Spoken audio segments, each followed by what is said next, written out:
सो आज करने जा रहे हैं हिडन वाइट्स के इंट्रोडक्शन एंड उसके काम के बारे में थोड़ा बहुत जानकारी लेंगे।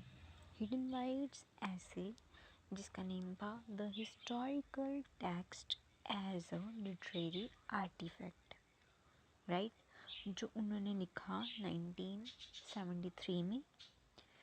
It is a foundational work in post modern historiography. कब का वर्क है? 20th सेंचुरी का। पोस्ट मॉडर्न हिस्ट्री में इसका नेम है, ठीक है। In it white challenges the traditional belief that history is a purely objective and scientific reconstruction of past events, कि ये चैलेंज करता है और ट्रेडिशनल बिलीफ रखते हैं कि जो हिस्ट्री होती है ना, उसका एक कोई ना कोई ऑब्जेक्टिव होता है कि क्यों हुआ ये सब, इसलिए हम पढ़ते हैं उसको ताकि हमें कोई ना कोई इंफॉर्मेशन उससे मिल सके। It scientific reconstruction of past events.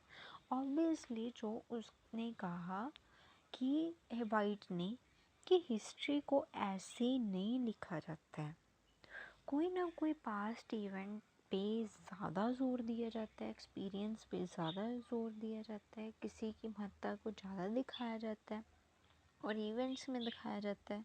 जैसे कि फिल्म बन रही है, पहले कुछ दिखाया फिर कुछ दिखाया, लाइक किसी को लेयर में समझ आ रहा है, वैसे हिस्ट्री लिखी जाती है, ठीक है। बेसिकली वाइट ने डेफिनेशन ली है कि हिस्ट्री होती क्या है, जब मीनिंग को समझाने की कोशिश की है अपने लिटरेरी वर्क में कि हिस्ट्री किसे कहते हैं उसके हिसाब से। Instead, he argues that historical writing is deeply shaped by literary techniques. वो आर्ग्यू करता है जो हिस्टोरिकल राइटिंग होती है, हिस्ट्री की राइटिंग होती है, वो डीपली शेप करती है लिटरेरी टेक्निक्स के द्वारा, ठीक है। लिटरेरी टेक्निक्स होती है, कोई पैटर्न होता है उसे लिखने का, और हिस्ट्री वैसे ही लिखी जाती है, उसे लिखने की कोई तरीका है, नरेटिव स्ट्रक्चर है, कैसे बोली जानी चाहिए, किस सन को पहले रिप्रेजेंट करना है, किसी को बाद में रिप्रेजेंट करना है, ठीक है। रिटोरिकल चॉइसेस, कोई सीन है, प्लॉट है, किसको पहले दिखाना है, किसको बाद में दिखाना है, ठीक है। जैसे हम मूवीज़ में देख लेते हैं कि कोई ट्विस्ट दिखा रहा है, कब एड्स डालनी है, कब एड्स नहीं डालनी, कब इंटरवल रखना है, कब नहीं रखना, सब कुछ प्री प्लान्ड है, ठीक है। फिर उसने बताया कि हिस्ट्री एज नरेटिव कंस्ट्रक्शन कैसे है। Wide central claim is that historical texts are not neutral records of facts, कि ये न्यूट्रल रिकॉर्ड ऑफ फैक्ट्स नहीं है, कि ऐसा नहीं है कि पॉजिटिव ज़्यादा दिखा दिया, नेगेटिव कम दिखा दिया, या नेगेटिव कम ज़्यादा दिखा दिया, जा मतलब ऐसा नहीं कह सकते कि बैलेंस अप्रोच ली गई। मतलब उनकी मर्जी है कि जो चीज़ दिखानी है, हो सकता है सारी मूवी पॉजिटिव हो, मतलब अच्छा ही दिखाया जा रहा हो सकता है किसी हिस्ट्री में, जैसे हम गुरु नानक देव जी की उदासियाँ पढ़ते थे तो सारा का सारा उनकी महत्ता के बारे में ही था, ठीक है। और कुछ रिकॉर्ड्स होते हैं हिस्ट्री के, जैसे हमने ताजमहल का ऐसे ही किया, उसमें बताया गया कि शहनशाह के द्वारा जो काफ़ी मतलब जो एम्प्लॉयर थे वो कितने ज़्यादा ख़राब हुए, ठीक है, कि कोई दोबारा ताजमहल बना ही ना सके, इसलिए उसके हाथ तक काटे गए, ठीक है। ये भी रिकॉर्ड है, ठीक है। तो वो बोल रहे न्यूट्रल रिकॉर्ड नहीं है कि ऐसे बताया गया हो कि अच्छा और नेगेटिव नेगेटिव नेगेटिव, नहीं। जो ऐसा भी नहीं है कि कुछ आधा पॉजिटिव हो आधा नेगेटिव हो, ऐसा भी नहीं है, ठीक है। न्यूट्रल का मीनिंग बैलेंस अप्रोच नहीं है, बट कंस्ट्रक्टेड नरेटिव्स, मतलब जो उसके दिमाग में आया, हिस्टोरिकल जो हिस्ट्री लिखते हैं, ठीक है, वो उन्होंने कंस्ट्रक्ट कर दिया, लिख दिया कि ये होना चाहिए, ये बच्चों को समझ आना चाहिए, नेक्स्ट जनरेशन में होना चाहिए, करिकुलम में ऐड कर दिया। While historians work with the real events, जब उनका एक्सपीरियंस होता है, जैसे ओर को जहाँ मेटल्स को रिफाइनिंग करके बनाते हैं, जो कुछ भी रियल इवेंट्स, जब म्यूज़ियम वगैरह जाते हैं, जब वहाँ पे फॉसिल वगैरह कुछ भी मिल गए, जब खुदाई करते वक्त जो रियल इवेंट कभी भी पोशाक वगैरह मिल गई जो देख ली, ठीक है, एक्सपीरियंस होते रहते हैं उनके, they must arrange those events into a meaningful story. तो उसका मीनिंग बनाते हैं कि ये चीज़ यहाँ पाई गई, ये ऐसे, तो यहाँ पर राजा पहले आया होगा, ये ऐसे इसके द्वारा मीन्स ढूंढी गई, इसकी याद में बनी है, कुछ भी उसको मीनिंगफुल स्टोरी बनाया गया कि इसके पीछे ये मीनिंग है, अगर ये हुआ तो ये हुआ। हम कुछ भी करते हैं तो लॉजिक लगाते हैं ना कि हम ये सब कर रहे हैं इसलिए कर रहे हैं। तो उन्होंने हिस्टोरियंस ने जो भी हिस्ट्री लिखते हैं, तो उन जब उनका लाइफ इवेंट वैसा रहा कि हिस्ट्री से उनका मेल हुआ, जहाँ हम देख लेते हैं कि लिटरेचर में जो पोर्ट्स होते हैं हिस्ट्री के अपने पास्ट के बारे में जब लिखते हैं, ठीक है, ऑटोबायोग्राफी में, तो वो एक मीनिंगफुल स्टोरी में लिखते हैं कि अगर मेरे साथ ऐसा हुआ तो एंड में मेरे को ये सब समझ आ गया कि लाइफ में ऐसा ये होता है, राइट। सो कोई ना कोई मीनिंग होता है एक चीज़ का। वैसे ही जो हिस्टोरियंस होते हैं वो हिस्ट्री को लिखते हैं। This process of selection, emphasis and arrangement inevitably involves imagination। कि मतलब प्रोसेस ऑफ सिलेक्शन कि हमें ये चूज़ ही बनना है कि हिस्ट्री का ये इवेंट डालना है, इस प्लॉट को ज़्यादा अहमियत देनी है, किसे एम्फेसाइज करना है, किस करेक्टर को किसे नहीं करना, एंड अरेंजमेंट कि ये पहले आएगा, ये बाद में आएगा, फिर ये आएगा। इनएविटेबली इन्वॉल्व इन इमेजिनेशन, ठीक है, मतलब इमेजिनेशन इनमें लगती है। अगर हम चाहें कि नहीं लगती होगी, नहीं, पर लगती है, अमर है इमेजिनेशन तो इसमें, ठीक है। अकॉर्डिंग टू वाइट, वाइट के कहने का मतलब था जो हिस्टोरिकल राइटिंग होती हैं वो रिसेंबल्स करती हैं literature because transform raw material into structured narratives. वो उसके कहने का मतलब है कि जो हिस्टोरिकल राइटिंग्स होती हैं वो रिसेंबल करती हैं लिटरेचर को, रिसेंबल करती हैं लिटरेचर से, बिकॉज दोनों का काम यही है कि जो रॉ मटेरियल है उसको एक स्ट्रक्चर में तब्दील कर देना, ताकि उससे moral values, ethical values, social values, कुछ ना कुछ मतलब एजुकेशन रिलेटेड किसी इंडिविजुअल को, रीडर को पता लगे। दोनों का एक ही एम है। तो हिस्ट्री इसलिए लिखी जाती है ताकि कुछ ना कुछ रीडर को पता लग जाए, नेक्स्ट जनरेशन को पता लग जाए, राइट। जैसे लिटरेचर लिखी जाती है, ठीक है। Just as a novelist chooses plot and characterisations, जैसे नॉवलिस्ट होते हैं वो चूज़ करते हैं प्लॉट को, करेक्टराइज देते हैं कि जैसे हमने लिटरेरी मूवमेंट में पढ़ा, क्लासिसिज्म, रियलिज्म, रोमांटिसिज्म, सबके खुद के करेक्टर बताए गए कि अच्छा ये लिटरेचर ऐसे लिखी गई है, इस पैटर्न में है, तो इसको हम इस सेट में रख देते हैं। हालांकि ऐसा नहीं है। क्लासिसिज्म में रोमांटिसिज्म वाले राइटर्स भी थे, रोमांटिसिज्म में रेनेसां वाले भी थे, पर एक करेक्टराइजेशन में रख दिया गया कि हाँ लिटरेचर ऐसी लिखी गई है, तो वर्क ऐसा है। वैसे ही a historian chooses which events to highlight and how to connect them। वैसे ही जो हिस्टोरियन होते हैं वो चूज़ करते हैं कि कौन सा इवेंट को ज़्यादा हाईलाइट करना है और उन्हें कनेक्ट कैसे करना है दूसरे इवेंट्स के साथ। Therefore history is not a transparent window. जो हिस्ट्री होती है हमारी वो एक ट्रांसपेरेंट विंडो नहीं होती पास्ट की, it is a crafted representation. हम बोल देते हैं कि इसको एडिटेड किया जाता है। जो भी हमारे साथ पास्ट में हो गया, जैसे हम किसी की पिक्चर एडिट करके सही में रिप्रेजेंट कर देते हैं कि ये बंदा ऐसा है, वैसे ही जो जो चीज़ दिखानी होती है हिस्टोरियन के द्वारा किसी रीडर को, वही चीज़ बयान की जाती है। तो राइटर कह रहा है हमारा जो वाइट है कि हिस्ट्री एक ट्रांसपेरेंट विंडो नहीं है, एक ट्रांसपेरेंट ग्लास नहीं है कि आपको सब कुछ पता लग जाए हिस्ट्री में हुआ क्या। ठीक है, क्राफ्टेड रिप्रेजेंटेशन है, एक मीन्स फ्रेम में जड़ी हुई पिक्चर है जिसका एक मीनिंग है, किसी को समझाने के लिए हिस्ट्री लिखी जाती है। ठीक है, emplotment the literary structure of history. एक लिटरेरी की स्ट्रक्चर है, स्ट्रक्चर ऑफ हिस्ट्री है। ठीक है, इम्प्लॉटमेंट को कहा जाता है कि ये लिटरेचर की स्ट्रक्चर को उसकी हिस्ट्री बताने के लिए इम्प्लॉटमेंट यूज़ होता है, एलिमेंट। ठीक है, तो one of the White's most influential idea is emplotment हो।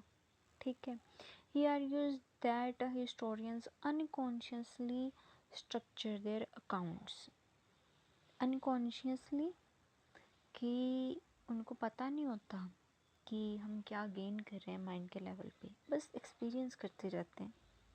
ठीक है, according to literary plot types such as a romance, triumph over adversity.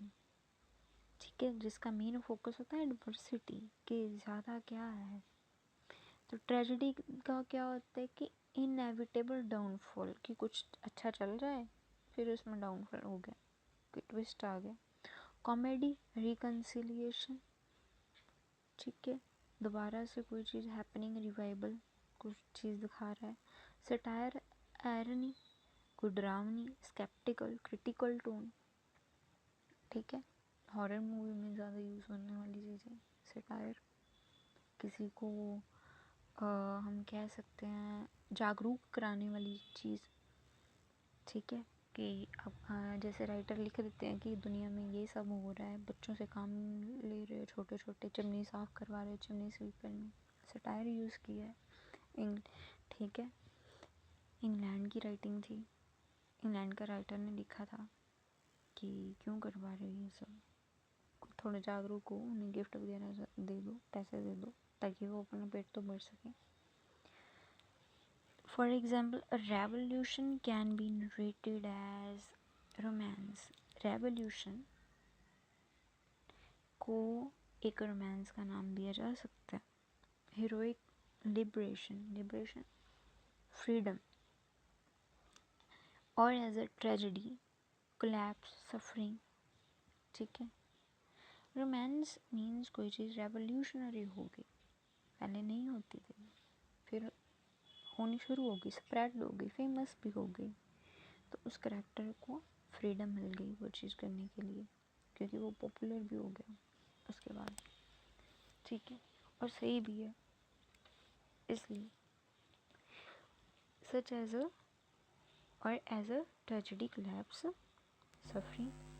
हाँ, पहले ऑब्वियसली कोई चीज़ अगर इमरजेंट में जा रही है तो उसमें काफ़ी ज़्यादा कोलैप्स भी होंगे, वाउंड्स भी खाए होंगे, सफरिंग भी की होगी। ठीक है, depending on the historians interpretive framework, historians की इंटरप्रेटिव फ्रेमवर्क कि वो कैसे इंटरप्रेट करते हैं अपने फ्रेमवर्क को, उस हिसाब से करेक्टर को दिखाया जाता है और रीडर की समझ बनती है वैसे वैसे। वो एलिमेंट पढ़ा था ना कि ऑथर के पास पावर होती है कि अपनी थिंकिंग लेवल जब वो डालता है अपनी लिटरेरी वर्क में, तो उसके पास इतनी पावर है कि वो रीडर जो समझेगा वो अपनी थिंकिंग ऐसे उसकी बढ़ जाएगी कि सब लाइन सोचने लग जाएगा जैसे ऑथर सोचता है।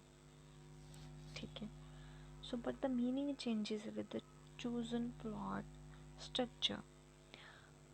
जैसे भी उसने प्लॉट सेलेक्ट किया होगा कि मुझे ऐसा दर्शाना है करेक्टर को, वैसे रीडर की थिंकिंग बन जाएगी। जैसे पहले रामायण चलती थी तो करैक्टर काफ़ी मीन्स ऐसे दिखाए जाते थे, जैसे बहुत ज़्यादा साऊ होते हैं, कपड़े उनके बहुत सीधे साधे। अब जो रामायण आती है, ठीक है, तो थोड़े ब्राइडल ज़्यादा दिखाए जाते हैं, ठीक है।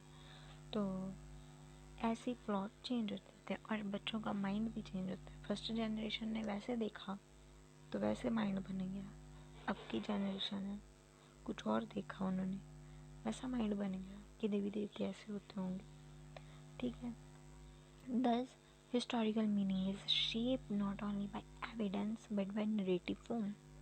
जो हिस्टोरिकल का मीनिंग है वो शेप एविडेंस से नहीं कि हमें फॉसिल फ्यूल यहाँ से मिला, तो हो सकता है कि ये ड्रैगन का हो या कोई मीन्स जहाँ हमारी एक्सटिंक्ट हो गई हैं जो चीज़ें उनका है, तो वो ऐसे दिखता होगा।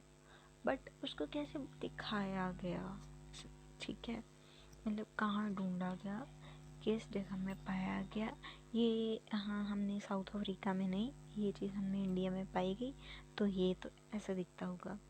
साउथ अफ्रीका में पाया गया तो ये एनिमल या ये बंदा ऐसा दिखता होगा, ठीक है। डिफरेंट डिफरेंट है चीज़ें, समझने की ताकत भी डिफरेंट है, बताने की भी, ठीक है।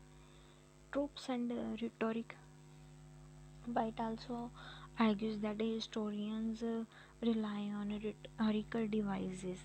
जो वाइट है वो आर्ग्यू करते हैं हिस्टोरियंस के रिटोरिकल डिवाइसेस पे जो उन्होंने यूज़ किया होते हैं, ठीक है। Rhetorical devices all the elements जो लिटरेचर में आती हैं, जैसे ट्रूप्स होते हैं, मेटाफोर, मेटोनमी, स्नेक्डोके एंड आयरनी, ठीक है।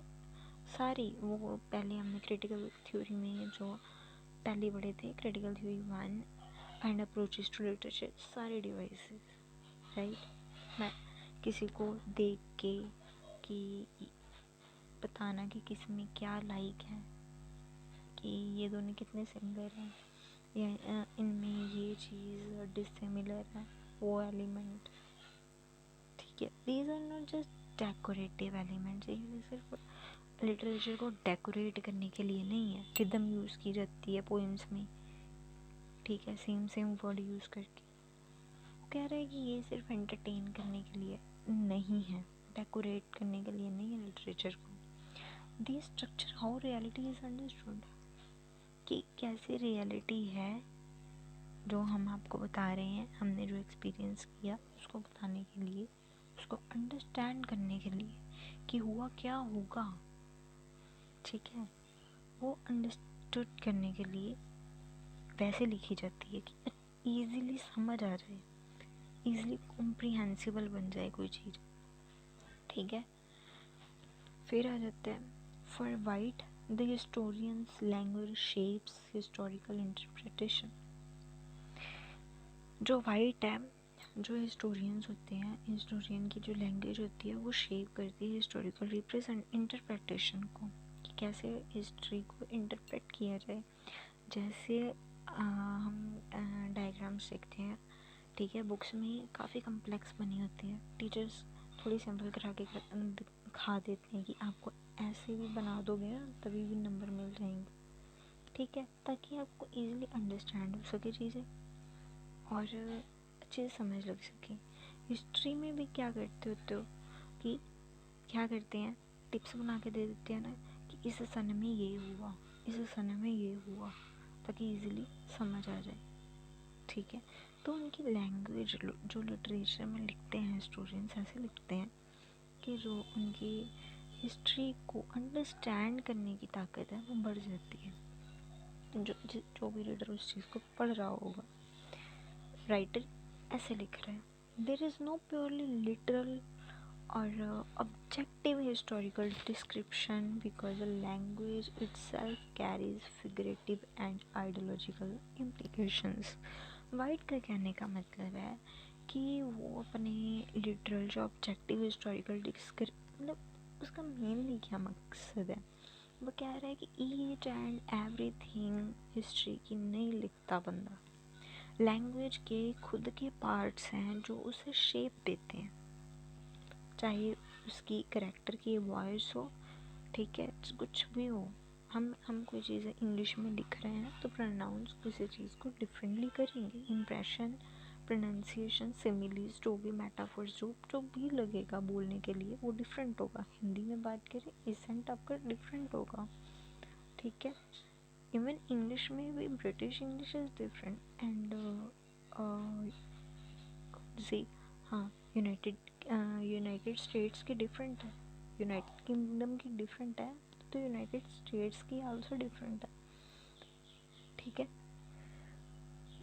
Critic of objectivity. अब ऑब्जेक्टिविटी के भी क्रिटिक कहते हैं। कैसे, ये पॉइंट कैसे उसने बयान किया, ठीक है। Traditional historians claim that the discipline is scientific and objective, ठीक है। ट्रेडिशनल हिस्टोरियंस क्लेम करते हैं कि जो डिसिप्लिन है वो साइंटिफिक है और ऑब्जेक्टिव है, उसका एम है कोई ना कोई बताने का। साइंटिफिक एक पैटर्न में लिखा गया है ताकि आपको लॉजिक समझ लग जाए, ठीक है, कि राजा महाराजा ने ये किया क्यों किया। ऑब्जेक्टिव है, एम है कि अगर आपके करिकुलम में ये चीज़ डाली गई है, आपको समझ लगे कि वो कैसे सोचते थे, आप में वो वाली लीडरशिप वाली क्वालिटीज आ सके। White challenges this by suggesting that the facts do not organize themselves into stories। जो फैक्ट्स हैं कि अच्छा उसने ये किया वो किया, ठीक है, फैक्ट्स हैं, लॉजिक बता दिया कि ये किया क्यों किया, वो ऑर्गेनाइज अपने आप ही नहीं होते स्टोरीज में, उसको करना पड़ता है। नरेटिव कोहेरेंस, जो फ्लेक्सिबिलिटी के लिए वर्ड्स यूज़ करते हैं, सिमेट्री के लिए वर्ड्स यूज़ करते हैं, नरेट करने के लिए जो एक्सपीरियंस को लिंक करते हैं, कोहेरेंस होता है लिंक करना। दे रिक्वायर्स इमेजिनेटिव इंटरवेंशन।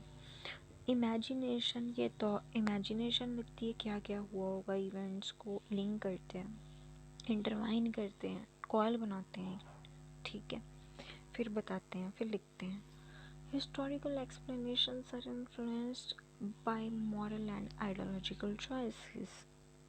जो हिस्टोरिकल एक्सप्लेनेशंस होती हैं, ठीक है, हिस्टोरिकल जो एक्सप्लेन करते हैं वो इन्फ्लुएंस करती है मॉरल एंड आइडियोलॉजिकल चॉइसेस को, कि हमें इससे ये मॉरल मिला, ये आइडियोलॉजिकल चॉइसेस बनी, सब कुछ उस पर बेस्ड होती है।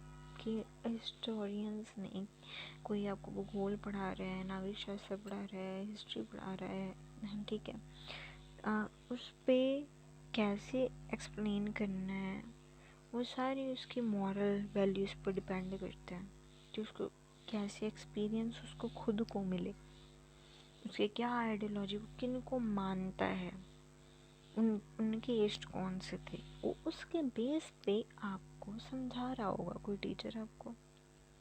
However, White does not deny that the past existed। वो ऐसा नहीं कह रहे हैं कि पास्ट एग्जिस्ट ही नहीं करता, rather he questions the idea that a historical writing can be completely free from literary shaping। वो क्वेश्चन करते हैं उस आइडिया पर जो हिस्टोरी लिखते हैं, ठीक है, कि वो कम्प्लीटली फ्री होते हैं लिटरेरी को शेप देने के लिए, अपने इवेंट्स को शेप देने के लिए, कि क्या ऐसे सच में होता है। तो ऐसे क्वेश्चन कर रहे हैं कि वो सच में फ्री होते हैं, कि कोई इवेंट पहले डाल दिया कोई बाद में, ठीक है, वो बता रहे हैं कि ऐसा होता है, ठीक है।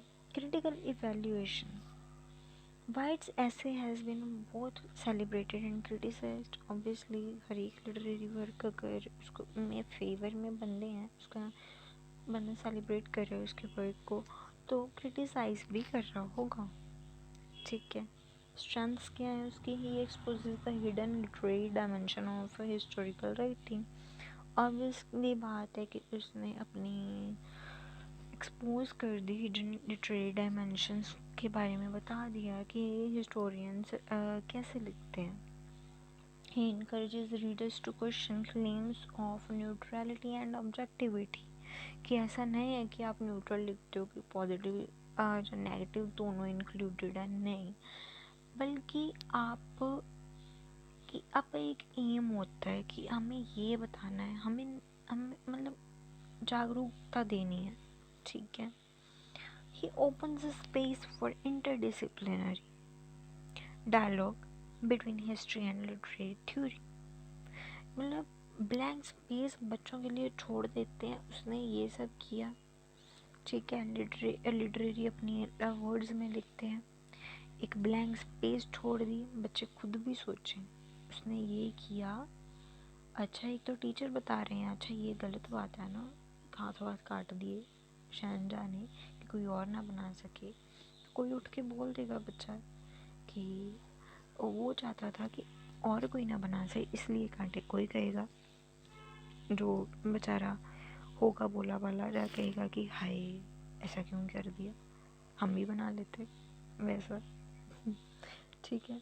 Criticisms. Some historians argue that White overstates the fictional aspect of history।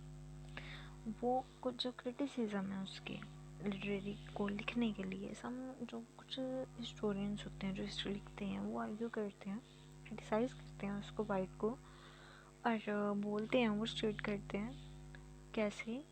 और जैसे हम गाड़ी को वो कर देते हैं ना किसी से आगे निकालने के लिए, है ना, जब पॉलिटिक्स में आगे निकलने के लिए ओवर पावर करना, तो क्रिटिक्स भी ओवर स्टेट करते हैं, स्टेटमेंट अलग देते हैं उसकी, ठीक है। उसके मतलब डिसफेवर में स्टेटमेंट दे रहे हैं the fictional aspect of history, कि ये तो तुमने फिक्शनल बातें कर दी, इमेजिनरी लेवल पे बातें कर दी, असलियत तो हो ही नहीं। Critics fear that his theory may lead to relativism। उन्हें डर था कि ये रिलेटिविज्म में ना चल जाए, कि सारे कोहेरेंस में ना चल जाए, हिस्ट्री को हिस्ट्री ही रहने दे, प्रेजेंट में ना लिए। The idea that all historical accounts are equally valid.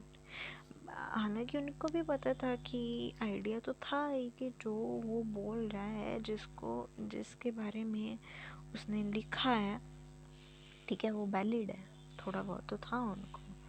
Others argue that archive research and evidence still place limits on interpretation। वो कह रहे, अब आधे ये भी कह रहे हैं कि जो आर्चीवल रिसर्च है जो बाद में नहीं हो सकती, आर्चीवल जो मतलब हिस्ट्री में ही बताया जा सकता है, जिसको कोई मतलब दोबारा तो राजा महाराजा बनने से रहा, ठीक है, तो वो वाली सर्च है जो the evidence still place limits on interpretation. उनके हिसाब से भी वो कह रहे हैं कि कोई ना कोई लिमिट होनी चाहिए। इमेजिनेशन तो ठीक है, फिक्शन तो यूज़ की बताने के लिए इवेंट को हिस्टोरियंस के द्वारा, पर उसमें भी लिमिट होनी चाहिए कि आप इतना ही खोल के बता सकते हो, ज़्यादा खोल के नहीं बता सकते हो, ठीक है। Despite these criticisms, White's work remains influential in postmodern theory and cultural studies। ये तो आपको पता ही है, क्योंकि जो उसने लिटरेरी थ्योरी वर्क दिया अपना लिटरेचर में, ठीक है, अपना आर्टिफैक्ट द्वारा, तो वो पोस्ट मॉडर्न थ्योरी में जाएगा, क्योंकि तब पोस्ट मॉडर्निस्ट लिटरेचर इज़म चल रहा था। पोस्ट मॉडर्न लिटरेचर में ही इसका वर्क आता है, ठीक है, तो ये इन्फ्लुएंस भी करता है उस लिटरेचर को। तो और ये किसे करता है, कल्चरल स्टडीज़ को, क्योंकि हिस्ट्री के बारे में बताता है, कल्चरल डेफिनेशंस के बारे में पता चलता है। कंक्लूजन क्या है, इन the historical text as a literary artifact, Hayden White redefines history as a form of narrative discourse shaped by literary conventions। कि जो भी हिस्ट्री ने रीडिफाइन किया, ठीक है, हेडन वाइट ने कहा कि हिस्ट्री ऐसी फॉर्म है जिसको शेप किया जाता है लिटरेरी कन्वेंशंस के द्वारा, ठीक है, कि कोई कौन सा स्टाइल देना है, कौन से इवेंट को एम्फेसाइज करना है, कौन से डिवाइस लगने हैं, सब कुछ इसके द्वारा हिस्ट्री को रीडिफाइन किया जाता है। By highlighting important tropes, rhetorical strategies, he demonstrates that history is not merely a record of facts but a structured story about the past। तो एक स्टोरी के रूप में बताया जाता है फैक्ट्स को, इस, ठीक है, डिवाइसेस सारे यूज़ करके।